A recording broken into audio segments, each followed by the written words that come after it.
What's going on, guys? ChaseWins.com coming to you for Tuesday, the 27th of August. Hope everyone had a great start to the week, great Monday. And let's get started. Let's get a recap going, and we'll get you on a free play, tell you what we got going on today. I've decided to keep the preseason win totals up one more day. Had a bunch of people buy it yesterday, and then some new viewers that I guess yesterday was their first time, and of course I had never seen them pop up before. They're like, hey, just watched your video, just found you on YouTube, what's the deal with this? And I told them about it, and of course I had already pulled it down from the site, and they're like, I really want it. Now granted, none of the teams have started yet, so all 12 predictions are still able to be wagered on and everything else. So it's up. It'll be up through midnight tonight. It's $30. You get all that. I've explained it multiple times, so I'm sure all of you know exactly what that package is about. So it is up. Congratulations to everyone that took advantage of the discount for the NFL or college football season that really kicks into full gear on Thursday for college. And I guess that's it as far as promotions. CFL, $150 rest of the season. We've been killing the CFL the first 3 weeks were absolutely incredible. Weeks 4 and 5, we had 4 plays. We dropped 3 of the 4. And then we came back out and we started to really ramp up. And these past 4 weeks have just been incredible in the CFL. A few top plays in there. So it's been a good run in the CFL. Still got a good ways to go. The season doesn't end until November the 2nd, I think, is the last day of official regular season CFL. And then you got a few weeks of postseason. So every prediction that I have in the CFL, premium, top-rated selection, whatever, that is included in that, and it's $150 for the remainder of the season. So if that's something you're interested in, go jump on that. And then we have a play of the week in Major League Baseball going today. It's on the website. The write-up's already there. It's posted. So make sure you go jump on that. It's $50. Win. And if we were to lose, you get 3 days of premium and daily top plays absolutely free. So that's a guarantee that we put on it. It's up. It's ready to go. And you have until 7 p.m. to purchase the play. At 7 p.m., it automatically comes off the website where you cannot purchase it. But like I said, you can purchase it now. It's already there. You can check the write-up, place your wager, and it should be a good game going tonight. Let's see. Before we do a free play, let's do a recap. Had 3 plays yesterday. It was a small card, not a lot of action going on. We went 2-1. We only dropped 1 play, and that was the free play, St. Louis versus Milwaukee, under 9.5. And, man, 1 inning, they lit the scoreboard up. So, and that's things that happen. I'm not going to harp on it. I'm not going to sit there and stick my tail between my legs and act like it's some detrimental thing. It sucks. It sucks that it was the free play that, because I want all these free plays to win. I do. Am I going to put more emphasis on a free play as I do my top-rated selection? Absolutely not. Am I going to put free information above what my paying clients receive? Absolutely not. It's not right to them, and anybody that does that has their priorities mixed up. I will never do that. But I take a lot of pride in these free plays, and I take them very seriously to make sure that I give you information that's solid information. Are they going to lose sometimes? Absolutely. I mean, nobody can say that they're not going to have plays that lose, especially free plays. But you can go back and look at all the information that I gave you as to why I chose that selection, and nobody can sit there and say that I wasn't right about those things. But it's not to say that even though I was on the right side of the information, that I couldn't be on the wrong side of a play. Because it happens, and sometimes teams go out there and play the exact opposite of what they're known to play and what you study and break down based on their play. So I apologize for that loss, but that was the only loss that we took. And we very rarely ever drop an under. So we dropped that under. 2 other plays, we had an overplay. San Francisco Giants, Arizona Diamondbacks, over 9 runs. They hit 10. So we won that play. And then we had our top-rated selection was the Cincinnati Reds. It was a little bit chalky. Land $1.50, $1.55, whatever you got it at. But I love the fact of Gray and Lopez going up together. And the way that Cincinnati plays, the way they trend under a lot of times, and the way that they get on base well, they're not an overly dominant hitting team. I just thought that Lopez and Gray, even though Miami, if any team they have a shot at beating kind of out of nowhere, they match up really well to Cincinnati. So keep that in the back of your mind. These two teams offensively actually match up pretty well together. The only thing that Cincinnati holds a very significant advantage in is on-base percentage and how often they get on base. And when they get into that rhythm during a game, they tend to carry it all the way. But it was really the pitching matchup between Gray and Lopez, and then what was going to be going on within the bullpens yesterday that made me not be able to steer away from that and have it as a top-rated selection.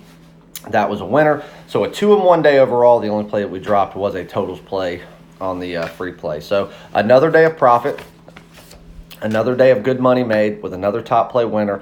And I've pretty much got about 90% of my card done. I've got 2 games that I have to break down here in just a second. I want to confirm pitching on it because these are teams that are known to put in spot starters, which I'm aware of one that's probably going to do so. I just want to confirm what's going on with those spot starters. Is the information I'm receiving correct? So on and so forth, before I decide to not play any of these teams or add one more game to the card. So I'm going to break those down here in a few minutes. It is 11:49. So I'll probably have that done by about 1:15, and then I'll post everything up on the website. All the members will get an email letting them know that the plays are posted. But the play of the week is already up and posted, and it is completely separate, guys. It's not included in any package unless you're on the 1-year all access. So it is separate. So we are going to be flat betting the rest of the plays today. There will be no daily top play as we have a play of the week. So let's get on a free play. This is going to be one that people probably don't like, but I've just got to roll with the facts here. Boston Red Sox, Colorado Rockies, Coors Field, 8:40 p.m. Eastern Time. Nolan Arenado is still doubtful for tonight. I doubt he'll play. And it seems as though the Rockies have just called it a season. We know they're not going to the postseason, but the Rockies is one of those teams that they don't give up with this much time left. But it seems as though they just kind of thrown in the towel like, hey, it is what it is. We're going to start focusing on next year, which is fine. I mean, it's not like they could, change any of the outcomes. I mean, their season's over. On the other hand, Boston is starting to play better than what we've seen throughout the season. They're still dropping games that they shouldn't. They're still losing series that they shouldn't. But overall, if you look at wins and losses, they're starting to come around. They don't look very impressive on paper. They don't look very impressive on the field. But picking up a win is picking up a win. No matter how you want to look at it, a win is a win is a win. And they're still battling Tampa Bay and New York for supremacy in the AL East. Are they going to take over the Yankees and win the American League East? No, they are not. Mathematically, it's still possible, but it would take a miracle and then some. Tampa Bay is really where their main focus is, to make sure that they can get into a wild card position and then have the chance to make postseason and see what they can do. The talent's still there, guys. I've said it all year. Boston has the talent. I don't really know where the issue lies. I don't know if it's within front office or management. Their bullpen is obviously garbage. So that's something that's definitely going to have to change in the offseason. But they still have the starting talent in the rotation, and that starting 9, they have the talent to go out there and compete with anybody. It's just if they can. And right now, they get the Rockies. They need to go ahead and seal the deal in this interleague matchup, pick up the wins. Then they get the Angels, which will be another one that they should be able to take control of and win. And they know that they have to go out there and capitalize against the Rockies and the Angels, pick up these wins, because then you have to go home and face who do they got? They got the Yankees and the Twins. I think the Twins first and then the Yankees. So 2 teams, one that is controlling the AL East, the other one that's battling to be able to win the AL Central against Cleveland. So 2 teams that are more than likely postseason bound and are not going to take any prisoners at this point in time until they lock in something. So Boston knows they're going to have their hands full with the Twins and the Yankees. And that's probably ultimately going to come down to, okay, does Boston really have it? Do they have it this year where they can make it? Now, if they go out there and do big things against the Twins and the Yankees, then, hey, nobody then will be going, okay, they suck, they're out of it. It'll start raising some eyebrows and raising some questions like, okay, they're making ground. Can they do it? And if they do it, what can we expect in the postseason from Boston when they go out there and shock the world that they actually were able to come back after playing as horribly as they have and still making postseason? So the good thing for them is they're going to get those teams at home, which is going to be an advantage. But nevertheless, that's going to be a very, very difficult week for them.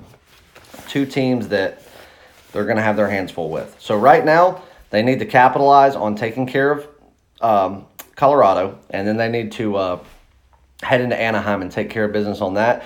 Pick up some wins, pick up some momentum. That way, even if they do go out there and do what we expect them to do against the Twins or the Yankees, that doesn't end their season right there.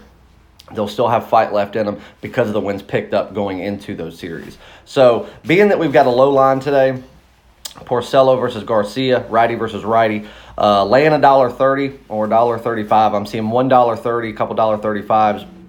I'm getting ready to bet this on 5 9s, and I'm seeing $1.35. So that's probably what I'm going to lock this in at.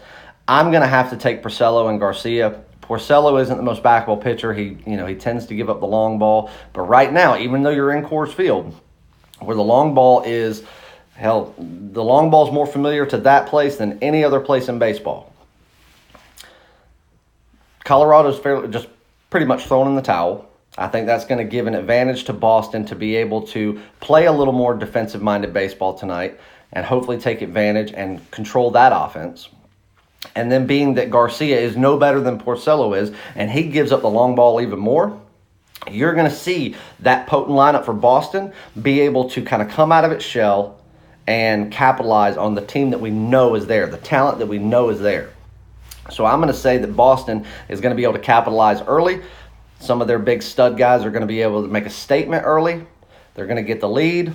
And because of the bullpen and the way that, mentally both of these teams are focused, one's focusing on trying to make postseason, one is just waiting for the season to end so they can start playing golf instead of baseball. I'm going to have to roll with the team that still has something to play for, the team that still wants to play for something, and the team that does not want to have the World Series hangover talk loom over them going into 2020 because they shit the bed in 2019. I'm rolling with the Boston Red Sox, minus $1.35 on the money line. Mark your pitchers, Porcello, and like I said, let me check one thing. I just want to check one thing just to make sure, because Colorado, over the past 2 weeks, there have been 5 games where they have had starting pitchers selected, and then out of nowhere, they change it. I don't know why. It hasn't benefited them at all. It's still not 100% set in stone who's going to pitch for Colorado, and I figured it was going to be that way. The information that I'm reading is saying that Garcia is going to pitch. So do this. Do not mark a starting pitcher for Colorado. Mark Porcello for Boston. Whatever Colorado decides to do, let them do it. The bet's not going to change in my opinion, but I definitely want to back Porcello in this situation, and that's what I'm going to go with. So Mark Porcello is your starter for Boston. Let's go out there. Let's have a great Tuesday. Let's have a great a day of profit, and let's just keep the week rolling. Game of the week, $50. Let's go out there and hammer it. Love you guys, and I'll see you back tomorrow.